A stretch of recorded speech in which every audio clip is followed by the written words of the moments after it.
कांग्रेस अध्यक्ष ने सरकार पर बोला हमला।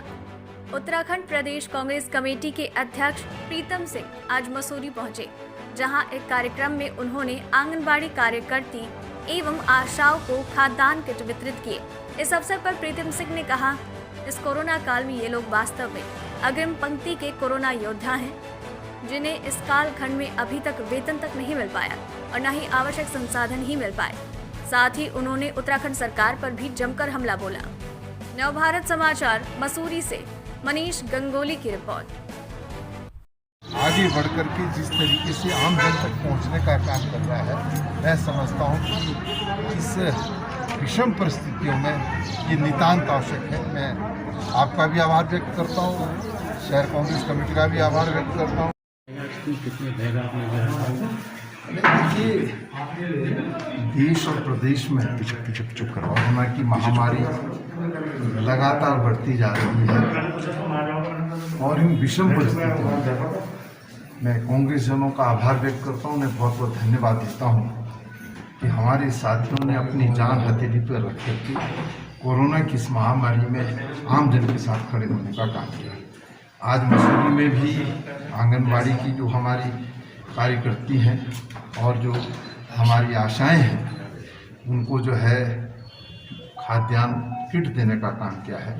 मैं समझता हूँ कि आशाएं और आंगनबाड़ी ये वास्तव में फ्रंट लाइन जो है वर्कर है और अग्रिम पंक्ति पर लड़ाई लड़ने वाले लोग हैं।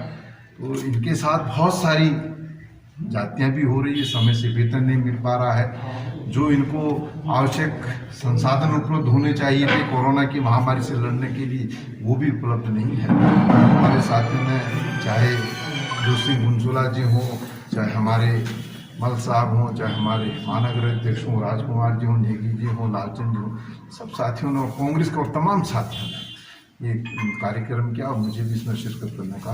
आज वैक्सीन की कमी जो देखी जा रही है हर जगह, देखिए स्थिति बड़ी अजीबोगरीब है। जब कोरोना की पहली लहर आई थी, उस लहर से सरकारों को सबक सीखना चाहिए था, लेकिन सरकारों ने कोई सबक नहीं सीखा। दूसरी लहर आई, इस पहली लहर और दूसरी लहर के बीच में जो अंतराल था, सरकार उसमें कोरोना की महामारी से लड़ने के लिए व्यापक स्तर पर प्रबंधन कर सकती थी, लेकिन सरकार आपसी झगड़ों में भी उलझ करके रह गई। नेतृत्व परिवर्तन हुआ और नेतृत्व परिवर्तन के बाद जो हालात है, जिस सरकार की जिम्मेदारी ये थी कि वो कोरोना की महामारी से जंग लड़ने का काम करती, वो सरकार आपस में लड़ती हुई दिखाई दे रही है। पूर्व मुख्यमंत्री का बयान देख लीजिए, मंत्रीगणों का बयान देख लीजिए, विधायकों के बयान देख लीजिए, तो जो दायित्व था उसका निर्वहन नहीं कर रहे हैं। और वैक्सीन की हालत तो ये है, अभी तो 44 से ऊपर वाले जो लोग हैं उनके लिए वैक्सीन उपलब्ध नहीं है, और आपने ये स्थिति पैदा कर दी कि हम 18 से 44 तक के जो लोग हैं उनको वैक्सीनेशन करने का काम करेंगे। लेकिन हालत क्या है सरकार की? जिनका रजिस्ट्रेशन हुआ वो वैक्सीन सेंटर पर गए, वो सुबह 6 बजे आकर के बैठ गए, लेकिन जब तक मुख्यमंत्री या मंत्रीगण नहीं आते हैं, उद्घाटन नहीं करते हैं, वैक्सीनेशन नहीं होता है। वो 9 बजे 10 बजे आते हैं, लोगों में आक्रोश होता है। हालत बद से बदतर है। ऑक्सीजन कंटेनर आ जाए तो मुख्यमंत्री जी जब तक झंडी नहीं दिखाएंगे वो रवाना नहीं हो सकता। किसी ट्रक में अगर 200-300 सिलेंडर आ जाए, कोई मंत्री उसे झंडी ना दिखा दे तो वो रवाना नहीं हो सकता। ये हालत है। ये समय क्या उद्घाटन का समय है या झंडी दिखाने का समय है?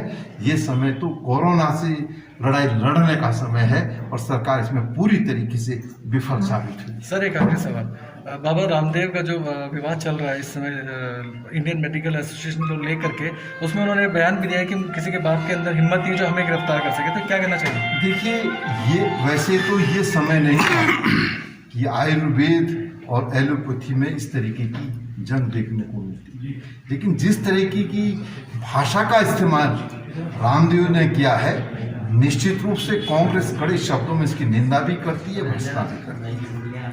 जो डॉक्टर्स अपनी जान हथेली पर रख करके कोरोना से पीड़ित लोगों की सेवा करने का काम कर रहे हैं, कई डॉक्टर्स की जान चली गई, कई चिकित्सा क्षेत्र से जुड़े लोगों की जान चली गई। और उनके बारे में ये शब्द अगर रामदेव कहे तो मैं समझता हूँ कि केंद्र की सरकार को, राज्य की सरकार को इसका संज्ञान लेना चाहिए था। FIR दर्ज होनी चाहिए थी और उन पर मुकदमा दर्ज करके उनको जेल भेजना चाहिए था। लेकिन रामदेव को केंद्र की सरकार का और राज्य सरकार का संरक्षण है, इसीलिए वो इस तरीके की भाषा का इस्तेमाल कर रहे हैं।